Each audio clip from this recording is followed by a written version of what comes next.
Hashtag Kangaroos podcast. Here is your host, Dean Vasic.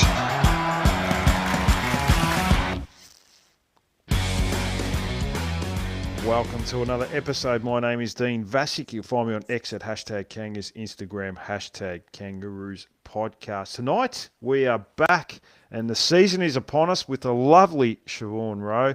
It is round one, preview game already, Siobhan. The last few months have just flown by. We've seen AFLW team win a premiership, go undefeated, and a lot has happened around the world. But let's talk about Port Adelaide this Sunday at 1:10 p.m. Excited to welcome Jason Horne-Francis back into the spotlight against his former club, Siobhan. We've had a couple of years to warm up the vocal cords, that's for sure, Dean. What a time to be alive. It's just great to have footy back for us.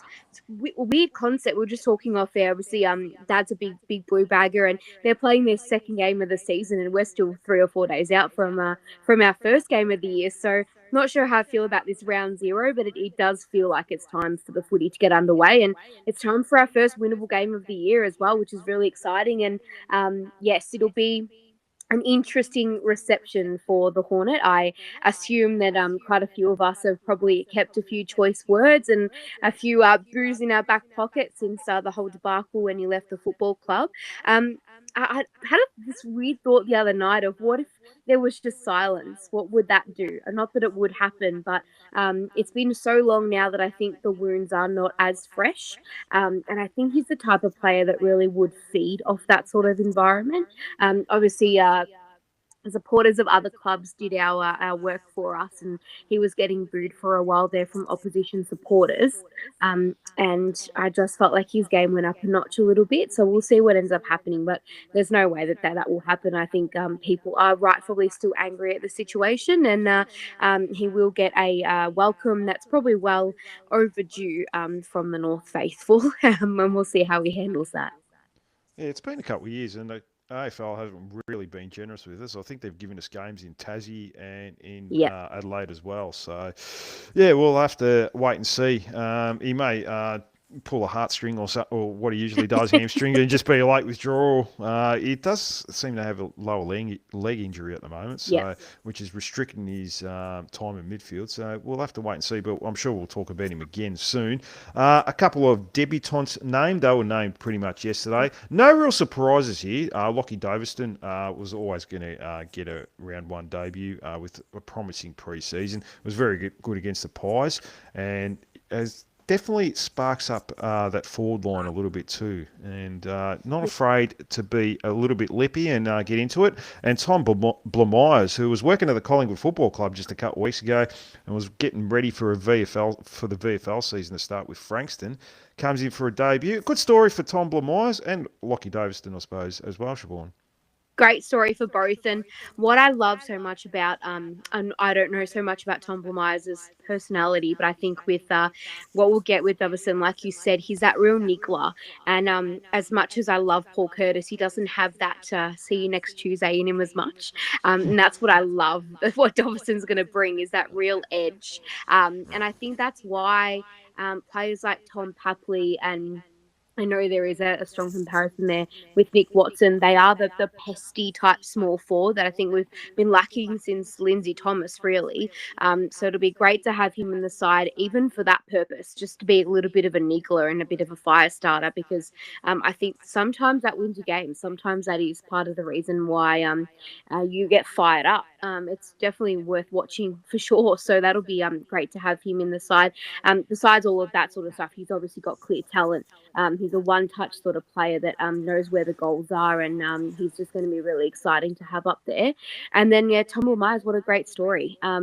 The half back line at the moment, you've got O'Sullivan, Daniel, Blamires. I think once Goda and Hardiman are fit and well, it'll be interesting to see how that sort of half back line look. But at the moment, he's done enough to get in, and what a game he played against the Pies. He's got great vision, good skills, good pace, and he's really exciting because he's what we don't have at the moment, which is that real real energy and ability to break away, which we desperately need. I think in the modern game, if you don't have a quality ability to transition the ball from back half to forward half, you're in a bit of trouble. And I thought that's what he brought to the game. So excited to see him do that. And I'm sure that's what the coaches will be telling him, just go out there and do your best, mate. And hopefully we see that on Sunday.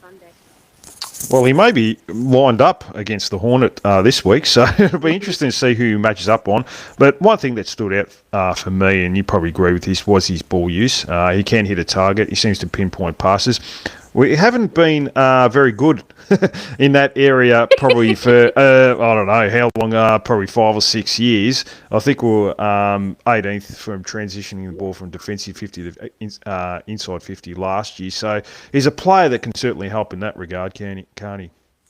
No, definitely. And I think that's why I think we're all so excited to see Hardiman in the team as well. And even Josh Goda to a certain extent, if he can just get himself right, that's what I think those players do provide. And that's what saw what Errol Goulden did last Thursday. And I know he's not a half-back, but just what precision ball use and run can do, especially with the rule changes. I've had a week to stew on it. And I think that if you don't have good speed and transition, you're in a bit of trouble, especially with the new rules that they've brought in. I think obviously the AFL want the game to be going at a quicker pace, and it's definitely going to show if you have poor skills, you're going to get shown up and you're going to have 12 goals kicked against you like it was shown in that game. But if you are able to counter-attack and deliver the ball well, which I still think is an area of significant improvement for us, you're going to be able to win games and break the game open. So, it'll be interesting to see what role we use some of those players in as well. But certainly, Romais has an opportunity to stand out in that regard. And even Boss, so and he's got great skills as well. So I think those sorts of players are going to stand out more so than ever in AFL footy. No, definitely. Now, round one side was announced with an extended bench. That'll be finalised tomorrow night at some point. I guess the big news is a lot of people were talking about Cooper Trembath, whether he was named, but he's named at centre forward. Possibly the result of some public pressure, but great to see him get that opportunity right off the bat, Siobhan. Dean, I know you agree with me here, more than likely, well, I hope you do anyway, but it would have been an absolute tragedy if he wasn't selected. I just still, now I'm struggling to comprehend how he had to come on in the second half of that Collingwood game and light it up to prove his spot on the side, considering he genuinely looks like the great white hope we've all been calling for, especially in those last 3 games. What was it, 9 goals in 3 games? Or something for that sort of... 3 goals each game, yeah. Yeah, and he just looks the ready-made player to be that sort of help down there for Nick Larkey in a key forward perspective. So clearly he was always going to be selected, we hope anyway. But it will be really interesting to see what we do. Clearly, I don't want to be disrespectful to Port in saying this, but they have a weaker forward setup than us in many ways, I think. Visentini, I don't know a lot about, but I'm guessing he's not of the caliber of Tristan Sherry so far in his career. So be interesting to see how we structure up in that way, whether or not we put Larkey in the ruck, if we put Trembath in the ruck, if we go exclusively with Tristan Sherry, how he goes, if he is able to kind of show his superior experience and around the ground sort of gifts in that setup. But there are a few interesting players on the interchange bench as well, whether Coleman Jones is there, whether or not we kind of, if you think maybe this is the case, Dean, that we go with him as the as one of the options on the interchange and have him sort of chop out Sherry and keep Trembath as the exclusive forward. What's sort of the thought for you? Well, apparently Trembath has been training as pinch-hitting ruckman during the week as a second ruckman, so I think it's going to be him. And he's shown signs in the pre-season that he could play that role, and he may even go in for a few centre bounces because athletically he's got quite a good leap on him, and it's probably a little bit higher than Tristan Sherry. I think that, I can't even remember the name of the Port Adelaide ruckman, but he's stepped ahead of Well, is it Street? Or Goldo, I think they also have on their list. yeah, because they've gone for this younger bloke because apparently he's a bit more athletic than the 28-year-old. Name escapes me at the moment. I think it's Street or something like that. So Yep. it's going to be interesting to see how that goes. Now, there's been talk now. Obviously, I've been looking at socials and all that, but Colby McKercher was training through the midfield this week as well. Could that mean that Luke Parker spends more time across half back again like he did against Collingwood? Is that a possibility? His role this year is going to be really interesting for Mindine because I think the days of him spending time in the midfield is probably over. Yeah, I guess if we see him in there, it's probably, danger signs in many ways, if you ask me, to have him there because it's just so stacked with Davies, Uniacke, McKercher obviously going through there. I don't think Simpkin will be much, but you maybe look at Tom Powell and Sheasel, Wardlaw when he's fit. His role is going to be really interesting. It's one I haven't thought a lot about. It's, I think clearly I know I speak about this a lot on the podcast and people are probably sick and tired of me talking about it, but the weakest line is defence, whether or not he goes back down there to chop out and give support and leadership and a cool, calm head down there. And I know he did spend some time there in the preseason as well. But even as a half forward, do you really see his experience and expertise being best to fit in there? Yeah, probably not. But look, I was thinking he was going to transition into a forward half role this year, but I think the club are looking at him as more of a general across halfback, a bit of experience. I'm not too sure. Like I know Luke McDonald was named, but maybe it was a case of they weren't too sure if he was going to come up for this week. They've obviously declared him fit, and he's been named an interchange bench, which means he will play by the sounds of it. Just looking at the players that are named there, and we are lacking a little bit of depth with. The back six at the moment with a couple of injuries. Hardiman, McKercher's not fully fit. But yeah, just going back to McKercher, are you happy to see him go through the midfield? It definitely adds a little bit more pace because it can be a bit, one pace, that midfield with, LDU and Sheasel, and maybe in the future will be George Wardlaw, but even Tom Powell, I guess. So maybe it's just a case of they want to get a little bit of outside speed straight in that midfield on this Sunday. I'm not sure. I think Colby McKercher has the ability to be our best player this year. If he's played in the right position and he has a year where it's injury uninterrupted and he gets himself fully fit and right, then I absolutely think he has a potential to win the best and fairest. I think he is a high quality player, good ball user. He's got pace, and I think, like I sort of mentioned off the top, if you've got pace in the modern game, I think that's a great advantage, and that's probably why they want to play predominantly through the guts. To see some of his passages of play, it's always so exciting because he's quick and he's evasive, and I think if we saw that streaming through the middle, if X got a good tap down to him and he's a good shepherd from one of the other midfielders and he's able to just do his thing and deliver inside 50, then I think we go a long way to winning more games than we did previously. So I think Kirch midfield time is probably at a premium, and I think they will probably give him as much opportunity as possible.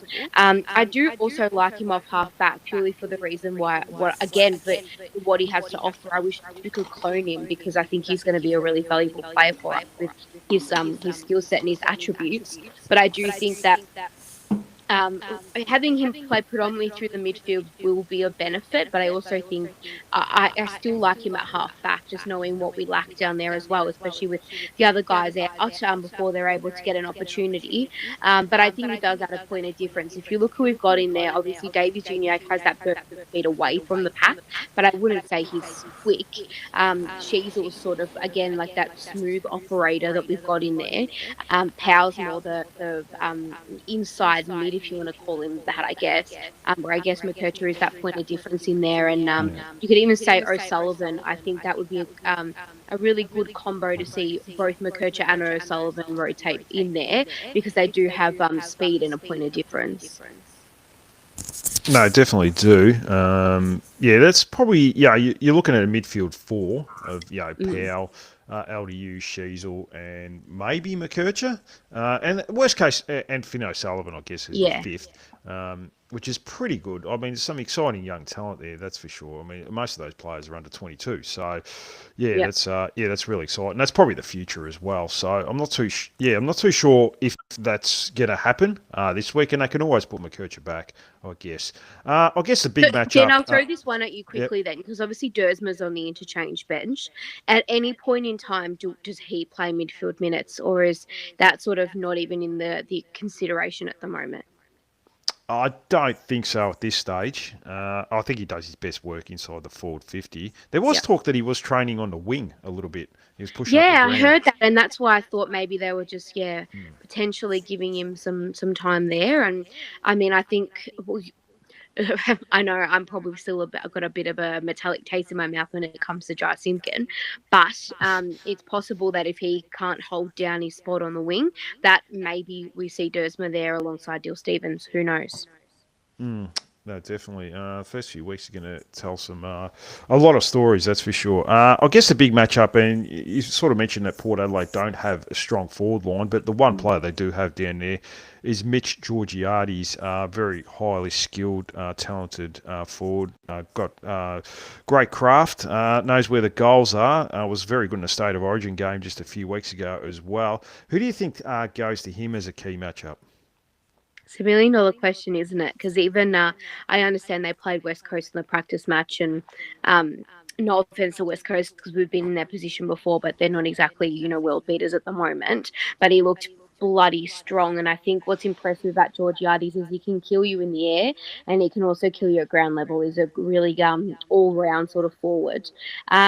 Look, personally, I think they go Griffin Logue purely because I think he's the obvious matchup when it comes to a one-on-one sense. But I think it's going to have to be a combination of Pink, Comben, everyone chipping in because I think out of all the forwards, no disrespect to Whitlock because obviously we've got his twin brother, but um, uh, I think he is the least sort of worrying key forward down there.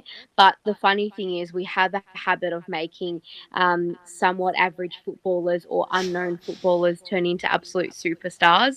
I have so many hilarious memories of someone, Ryan House, who used to play for Fremantle. Again, it's not exactly a household name, pardon the pun there, but he Yeah. ended up kicking, what, 6 or 7 one day, and just it's happened too many times. So I think everyone will have to treat as a threat, but definitely Georgiades is probably the one that is probably going to be their main channel of goal scoring.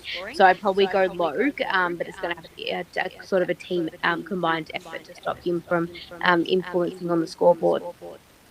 No, we've got a good habit of making very average footballers kick 4 or 5 goals. I think Sam Kerridge kicked about 10 career goals, and 8 of them against us. Kicked 2 bags of 4 against us. So, yeah, it was unbelievable. They do have Jack Whitlock, who's had a very good pre-season, but shouldn't cause too much of a threat.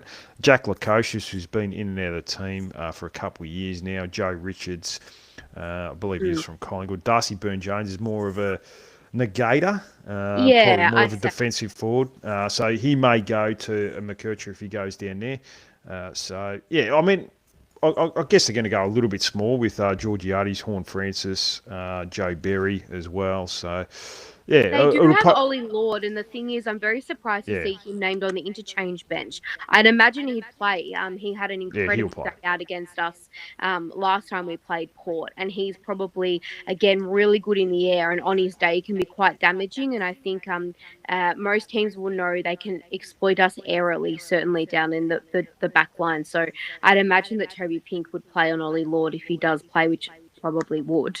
And then obviously Lukosius is an interesting one where he's at in his career. But if they go all three, which I don't know whether they will or won't, but that would potentially stretch us a little bit. I guess we've got the tools to cover it. You got Toby Pink, Griffin Logue, and Charlie Comben. So, we do have the tools, but it depends how the ball comes in as well. So we'll have to wait and see. with that. But yeah, one of the key matchups, and I guess we'll transition into the midfield, and that's going to be a crucial role. The big one is Zach Butters, and he has a potential to be a huge Yes. factor and a game changer. Is there any chance we consider a defensive role to limit his impact, or do we just go head to head LDU against him and hope that LDU is more damaging than Zach Butters? It's a really interesting question, Dean, because I was having a look at this today, Port's list in terms of, I know I say this a lot, but I think the game will certainly be won in the midfield battle. And I do think that both teams are somewhat evenly matched up in that way as well. Clearly, Rosie is a really damaging ball user, and is quick, good speed, good leader. He's obviously a big threat, but I think the clear one is Butters. Um, it's really hard because obviously Horn Francis goes through there, and whether or not we just let um, our boys do what they need to do. But I have a feeling that someone like Willem Drew will probably tag Luke Davies-Uniacke. Mm. He's their sort of shutdown blanket, Ben Jacobs, that we obviously used to have in our arsenal, and I think it's pretty clear from the practice games even and a pattern that emerged last year that if Sheasel and Davies-Uniacke don't have good days, then we struggle. So it'll be interesting to see what happens if LDU does get tagged. If that's the case, then, I mean, I'm happy to go head to head and see how we go. But a Butters, if he was starting to get off the chain, I would look at maybe a Finn O'Sullivan running with Butters. I think he has the athletic and sort of physical capacity to go with him. But at the same time, I'm happy to just sort of see how it plays out, but also not allow what Ross Lyon did on the weekend with Dacos and just let them have 41 disposals and run the game. Because if that was the case, then I think we'd all be sitting here in a week's time going, well, why the hell did we not sort of stop the run on? So it's hard to tell. Round one always throws up some funny results as well, and you don't know sort of how players are going to come out and perform. But they've got a few threats in the midfield where I'd go, well, you definitely got to put a flag on it and see how the game goes. No, definitely. I mean, Zach Butters is the big one, but I don't even know if we've got a defensive player that could even go to him. I mean, Will Phillips isn't on the list anymore. He'd probably be your option, but Tom Powell, Sheasel, LDU, they're more offensive players than defensive players. I mean, it's got to be defensive team system, but some of those centre clearances in the preseason worry me too. If you just let Zach Butters run through the middle like we let Cozzy Pickett a couple of weeks ago, and even a couple of Collingwood players, I think McCaffer, especially with someone with pace, if they've got that line-breaking ability, we really struggle to keep up with him, and we've got to have a better defensive system in that midfield than we've seen probably the last couple of weeks. Yeah, I didn't want to get on tonight and be negative or anything like that, but unless the team does buy into this defensive game that apparently we've been training all preseason, then we're going to get walloped. I think that's the issue, and I think what frustrates me about our midfield, as much as I love it, and I do think it's definitely the most talent-filled line, there's not a lot of those players that you can look at and go, you run both ways, and you can absolutely guarantee that after every stoppage that you will run both ways hard. So unless they do that, I do think that we're in for a big day. And like you mentioned, there was times when it was just so easy for both Pickets, actually. Sometimes Latrell took the piss too. And I think it's those players that have the burst away speed and the dancing feet that we struggle with at times. And that Butters is certainly one of those. So we're going to have to be on their toes, that's for sure.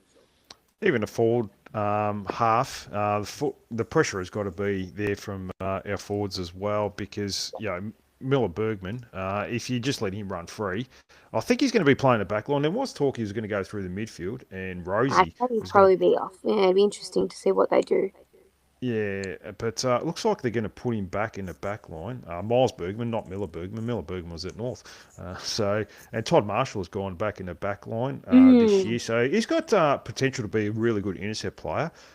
Kane Farrell, very good user of a football as well. So there are some dangerous weapons. We just got to do the best to pressure him and try and get that ball going long down the line, because that plays in the hands of players like a Charlie Comben, even a Griffin Logue, who's got, if the ball's in the air, he will kill a contest. Not so much one-on-one, but a player that can kill a contest. So we've got to just try and put a little bit of pressure on rather than actually get the game on their terms on the outside. Otherwise, it could be in for a long day. No, that's true, Dean. I think also the aerial ability of Aliir isn't as strong as previous seasons, but you also have to be very mindful of that. So I think it's certainly on Trembath and Larkey and any of the other tools that sort of float down there to make sure that they are able to either outmark or at least bring the ball to ground for the Smalls. And I think it'll be interesting to see the way they use Jacob Constanti. It's just clear as day now that he's just an immediate inclusion into the team, which, again, I don't want to come in here and pot shot players, but it'd be interesting to see how he goes because I think he does need to start contributing on the scoreboard more than just having him as a defensive pressure player. And I understand how important the role of those players are, but I think that's also on Curtis. That's also on Duberson. And I think those two are continuing to deliver in preseason anyway. And Paul Curtis in previous seasons, a high bag of goals and quality goals as well. Where Constanti does need to start putting that into his game. But it's going to be important that he continues his defensive pressure and whether he even plays a role on Bergman because I think he's the clear user and distributor for Port down there. So it'll be interesting. I think Lockie Jones, don't underestimate his ability as well in terms of being a playmaker for them. So I do think our forwards do have a big job to do to put a score on the board, but also make sure it's not easy for them to transition the ball, which is very, very frustrating, especially on a quick deck like Marvel. I just don't want to be seeing that, which we've seen for so many years, how easy it is for teams to go from one end to the other. So we just got to make sure that as a unit, we are not allowing things to be easy for the opposition, that's for sure. No, definitely. Now, we do have an extended bench, and I'll just go through that. Zane Dersma, Colby McKercher on the bench. I don't think he's in any chance of getting dropped. Luke McDonald has come back in. A little bit surprising. I thought they might have given him another week. I didn't think they'd rush him. Callum Coleman-Jones, Luke Parker, Jack Darling, Zach Bench, Robert Hansen. Now, I've got Zach Bench, Robert Hansen, and Callum Coleman-Jones out of the team. Do you have someone different or anything like that? Because I got Dersman, McKercher, McDonald, Parker, and Darling as my 5. So mine is that, except I actually have Coleman-Jones playing ahead of Jack Darling. Oh, okay. Well, explain your thoughts there. You want him as that second ruck and think he's going to be a game changer? I'm probably a bit delusional if I think he's going to be the game changer. But I think if you are going to line up with Larkey and Trembath, I would probably be picking Coleman-Jones ahead of Darling purely because I think Jack Darling, with the new ruck rules, will struggle playing as a ruck. And I think Coleman-Jones is somewhat a better option even as a forward. Now, Jack Darling's done absolutely nothing wrong. And if he gets selected, that he's well and truly, deserved his spot in the team. But I just think in terms of a chopping out Sherry and wearing down Visentini perspective, I'd probably go with Coleman-Jones instead. But very 50-50. I think, you're right in the sense that I think Hansen Jr., Parker, McDonald and McKercher and Dersma are probably the automatic sort of selections from that list. It'll be interesting to see what they do. Anyone that misses out from that interchange bench would consider themselves unlucky. Yeah, I'm surprised Zach Bench was there, only because he hasn't really featured in the pre-season, so at least he's amongst it. I'm still a little bit high on him. I think there's a potential for a player there. Former North Melbourne VFL legend Jack Watkins named on the interchange bench there too, so we'll have to wait and see if he gets named. He might be a revenge game for Jack Watkins. But Robert Hansen, the only reason a lot of people have frothed over his pre-season. He has been quite good off the half-back flank. The only issue is I just don't like playing Caleb Daniel, Colby McKercher, if he does play there, and then you've got Robert Hansen in your back line. It's just too undersized for me, Siobhan. And I'm sure they will try it at some point this year. Oh, definitely. I think they will. But I do agree with that it's probably that's probably got the spot that has a lot of pressure on it, doesn't it? There's a lot of players that can count themselves unlucky to not be in the team, really, in that position. And there must have been a typo because Zach Fisher's not named as well, Siobhan. So, you know what, Dean? Like I said to you, if he has a really good run in the VFL, I do think that he's definitely a chance to break his way into the team. Yeah, that makes me feel a little bit better, but still hurts a little bit, Siobhan. We'll move forward anyway. So, I've just sorry. Now I'm going to go back to a throwback moment. So, we've had a good history against Port Adelaide at Marvel or Docklands Stadium. Now I'm going to go back to a game in 2004 where we defeated Port Adelaide by 92 points, led by 100 points at one stage. Shannon Grant celebrated his 200th game that day. Brent Harvey was best on ground. Nothing unusual there. 30 disposals, 4 goals, 3 Brownlow votes. But you know what's interesting about that game? Not that we smashed Port Adelaide by 92 points, but remarkably, it was also the year Port Adelaide went on to win the premiership, Siobhan. And we beat them by 15 goals in round 8. Very impressive. Very impressive. Yeah, is it a sign of the times to come, Dean? Is it Port's year? Well, it was 2019 where Ben Brown kicked 10 on him against them, that was a great and we day. won by 86 points. So we've had a couple of big wins at Marvel against them, Siobhan. So it might be a good time on Sunday afternoon. They're not great at Marvel Stadium, Dean. So I think they're rubbish. Wherever we're going to get them, it's probably the time now. And last year we actually were very competitive against Port, and that was over in Adelaide. I could be wrong in saying that, but I think it was where we got very close in the last quarter and were very unlucky to miss out. I think we were down by about 30 points at one stage and fought our way back into the game and provided a good contest. And we know, I don't think we've ever won at Adelaide Oval before. No, no, we haven't. We've been so poor this year. We started off really slow that game. I think we were about 5 or 6 goals down at quarter time and got within 8 or 9 points at the end. I think Nick Larkey had a couple of chances to get the game a little bit closer, but unusually missed a couple fairly easy shots for him. So the home ground advantage certainly works for us. I don't think Port have a great record at Marvel. No, they've been quite ordinary ever since Marvel or Etihad Stadium going back to 2004 when it was called that.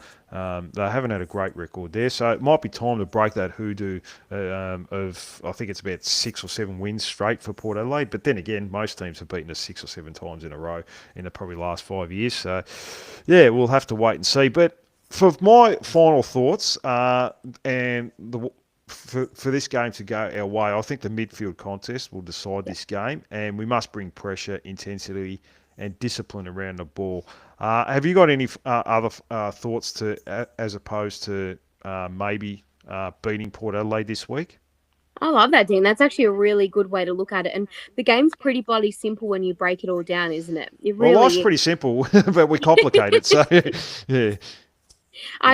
I really enjoyed listening to Clarkson speaking with Jason Dunstall on Fox Footy. If everyone gets a chance to have a look at that, it's he gives his thoughts on sort of the melding of system and game plan and talent, and how that's going to sort of get us up the ladder. And I think what I want to see out of this game is a system where everyone's working together, and we actually win that way rather than individual brilliance. And I think that's probably the only way that it's going to get done. And I think that's what I want to see throughout these 6 weeks that everyone sort of knows is a big opportunity for our footy club. I think if we're able to establish a system where it's not reliant on an individual, we will be winning more games than we'll lose. And I think that's what the strong teams like Collingwood, surprised to see them beat the Saints, but I think it's because they have a great system. So I'm hopeful that that's what will get us the win on the weekend, and a lot of that will be defensive efforts and playing for your teammate, and I hope that's what gets us the result on the weekend. I think it's pretty obvious that there's probably one main man to stop in the forward 50 for Port, and I do agree with you in the sense that a lot of it will be down to who's able to win clean ball out of the midfield, and hopefully Tristan Sherry's able to prove everyone wrong and show that these rough rules are just going to make him even stronger. So I agree with you in that my final thought's probably that whoever has the better system will win this game, and hopefully that's us. fingers crossed. It's just I forget Port actually have it's their first game under John Hart. But I think Yeah. that's something to keep in mind, considering obviously he was lined up to sort of take over from them. But I realized that today. I thought, damn, most teams usually have that. You remember our Reece Shaw game, and everyone has that game when they have a new coach. So hopefully, considering it was kind of past the baton rather than it being a surprise coaching appointment, that they don't get that new coach bounce. No, look, I think it's like 76%. Coaches win their first game or something like that. So we've got a 25% chance to win this game, Siobhan, by that logic. But I'll go to about 50% because it's at Marvel. They can't play at Marvel. They're flat track bullies. We'll go to predictions segment. So what's your prediction for this game? You expect to win after what we've just said? It's such a weird. I'm trying to erase the preseason from my mind because I think it's been such a weird preseason for the footy club. Obviously, we discussed some of it last week, so I won't sort of rehash everything. But it does feel like there's a lot of pressure on us, and I feel like there's a lot of pressure in this game. But obviously, we're coming off, if you want to call it a win against the Pies in the last practice match, and I do just feel as though it's at Marvel. They should be fired up. They should be fired up at that Horn Friend. They should be fired up because it's round one and it's a chance to win this game of footy and set our season off to a really good path. So I think if they start well and they're able to maintain the rage and continue on their merry way for the game, then we should win. And I also think we should be winning this game of football under the circumstances. It's at Marvel. It's round one. It's a team that's probably evenly matched to us in regards to where their hopes and expectations are for this year. So I'll say North win. I don't think it'll be a big win. I think it'll be pretty tight. So I'll say by 2.5 goals, so about 15, 16 points. That sounds good to me. I've got 9 points, so we're not full of confidence, but yeah, it's a bit of a hopefulness. But look, it's better than the other way. And yeah, look, it's going to be as far as round one games. I know there's been a lot of heat, probably the last week or two on Clarkson again from the media, who are just looking for clickbait, to be honest with you. But if we get a poor loss, definitely. Yeah, if we get a poor loss, then the heat will just come stronger. If it's a 7 or 8 goal loss, then the heat will definitely come on Clarkson pretty early. So we'll have to wait and see. What about a potential match winner? Ooh, the potential match winner. It's a really good question. I'm going to go Griffin Logue because I really do feel like if they're able to stop Georgiades' impact and Lord and Lukosius and those sort of guys, if they play, that'll go to a long way to us winning. So I'll say Griffin Logue has the keys to the win in his hand. It's funny you mentioned that, Dean. I also think a potential match winner is going to be Alistair Clarkson. I think the way sort of he coaches, especially keeping an eye on whether or not, Butters is getting off the chain in match sort of decision making and coaching is going to also have a big influence on the game too. So I think the new coach in his first game and the experienced master, that'll be a bit of a battle to watch for as well. So even a coaching sort of key to winning the game, I'll throw in. Oh, fair enough. Good thinking there, Siobhan. Thinking outside the box a little bit. It's good to see. I'll go midfielder because I did say a midfielder. It will be a midfield game. So I'm going to go Colin McCurchie if he's going to play midfield. I think he'll be the difference just with his breaking line ability. Maybe a potential breakout player for this game. I guess you said Griffin Logue. That's a player that we don't know. That's a little bit of an unknown. That's not the big names of LDU or Sheasel. That might be a breakout player this game. I think maybe I'll throw one in. Maybe a Dylan Stevens. I think he could have a big say in the game too. He's a bit of an unknown. Well, not an unknown, but not as well sung in terms of sort of his ability. But I think he's one that I think you can rely on to run both ways a lot. I do see him do a lot of that. So I think he can sort of bring that into the game, then he might be one to look out for. Fair enough. Now we'll get What season about for you, prediction. Dean? Do you have one? Breakout player. I'll go Tom Myers, just for I something a little like. bit different on debut. He looks like a confident young player. We might see a player that just gives us that drive from halfback and helps us transition the ball that we've been dying to find for a long time. That transitions the ball quite well from halfback to wing. So I'll go Tom Myers. No. Something a little bit different. So I'm going to get season predictions for you. So how many wins have you gone for this year?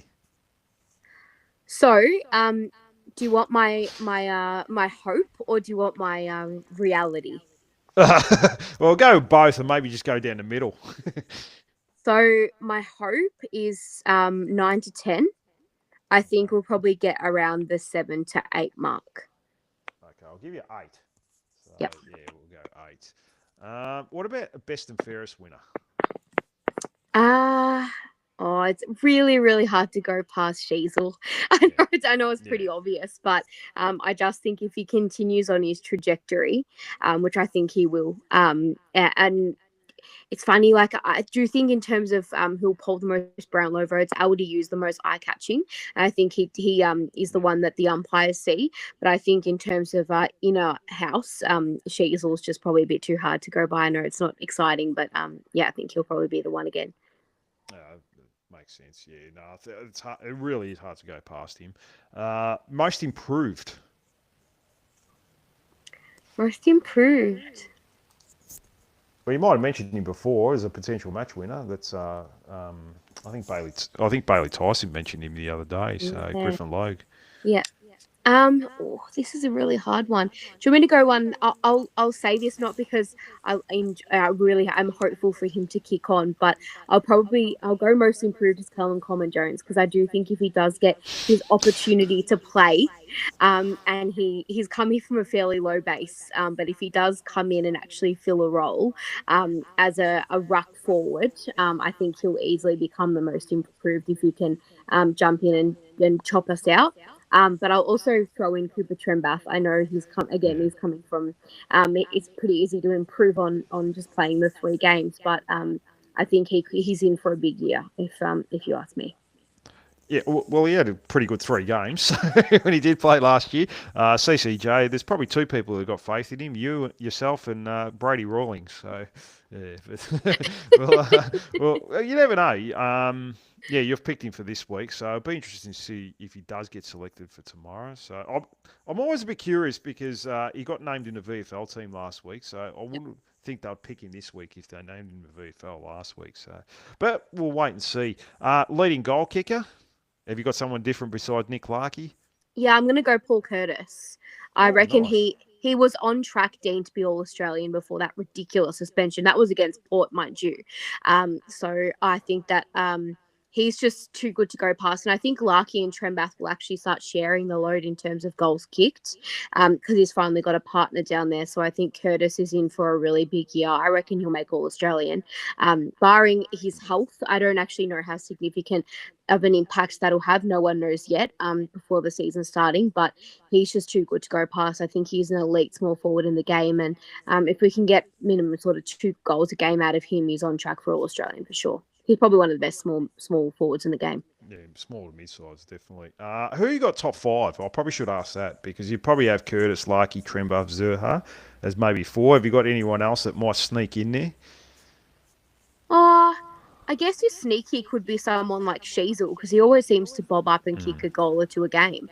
And I think if he does spend a lot more time sort of through the middle half forward, then there could be an opportunity for him to sneak in there. But I think the obvious is probably your Larkey, Zurhaar, Curtis, Trembath, all of those sorts of players. And there's not too much pressure on Doverson at this point in his career to sort of be doing that. And I can tell you Jacob Constanti won't be in there as much as I would hope that he would. But he's probably not filling that spot either. Maybe Sheasel could sneak in there, but that's probably the extent of it. No, fair enough. I think he will spend little spells up forward, like 10, 20%, but it'll be predominantly midfield. So, yeah, no, that's not a bad shout. Best first-year players, probably only two options here. That's probably Doveston and Blamire. So I can't really think anyone else would break in. Maybe Luke Urquhart, but he's a second-year player anyway. But anyone else, you think? Or The Dove. is it what? The Dove. Yeah, Dove. Yeah, it's hard to go past him. Yeah, definitely. I'm going to go Blamires. He looks really good. Anyway, Siobhan, did you want anything else before I let you go and go watch the Blues second half against the Tigers? They were up by about 20 points before. Yeah, I can't hear too much yelling, so I suspect they're probably on top. So, no, it's really exciting to have the footy back, Dean. And if you are able and to get down to Marvel Stadium, it'll be a really great atmosphere. Besides the clear reception that Horn Francis is just going to get, I think it's just really good to have footy back for us. I always know I sit in the same bay on level 1 with the same supporters every year and have for about 14 years now, and it's just great to see everyone there and get back into the North community. And I think I mentioned this a lot last week, but it's the first time we actually have expectation and pressure to perform, and that's exciting. I'm trying to look at it in that way now instead of trying to not shit my pants a little bit in terms of that. But I'm really looking forward to actually going to games thinking that we are a chance to win, which is just very rare for us as a supporter base. So it's good. It's a good thing to have expectation, and I think they haven't quite built that foundation of trust yet as a group, where we don't believe that we can go in and expect them to win. But I'm hoping that this year they can foster that, and we can go to the footy in the hopes every week, no matter who we're playing, that we have a system and a list good enough to challenge. And that starts on Sunday against Port, a winnable game, home crowd. All of everyone's expectations and hopes are, at ground zero. So let's just go out there and give it our best shot, and hopefully we can come away with the 4 points and set up what's a big 6 weeks, but a big big season for the football club. So it was a very long answer to a very simple question, but really just looking forward to Sunday, and hopefully when we speak again, we've got our season off to the perfect start. No, definitely. Well, we can certainly hope, and definitely. Hope most people can come down this Sunday as well, or Sunday lunchtime for the first round. I forgot to mention that Cactus on Your Back Shoulder Defending, that's a long username, came into the comments earlier. Inner Scrotum is saying Goda was a standout in the VFL. He will be ready for Good Friday. He was very good last Friday, so hopefully he can continue and not disappear off the face of the earth like he has in previous years. I'm glad he's alive. That's the most important thing. So I was a bit worried there that the clubs kept saying last year for about a month straight, he's 3 to 5 weeks away. And I was a bit worried that old chestnut. Yeah, we seem to be pretty good with that. So the medical team just seemed to, Wardlaw, no, there's nothing wrong with his hamstring, guys. Out for 3 to 4 weeks, about 2 days later or something like that. So, yeah, but that's a whole nother issue. Anyway, Siobhan, thanks so much for coming on tonight. Really looking forward to getting your thoughts next week and during the course of the year. Hopefully it's a little bit more positive this year. It has been tough in some previous years, but looking forward to the season starting. And thanks so much for coming on. As always, Dean, always a pleasure. And go Roos for the first time in 2026. Go the Roos indeed. And go Zach Fisher.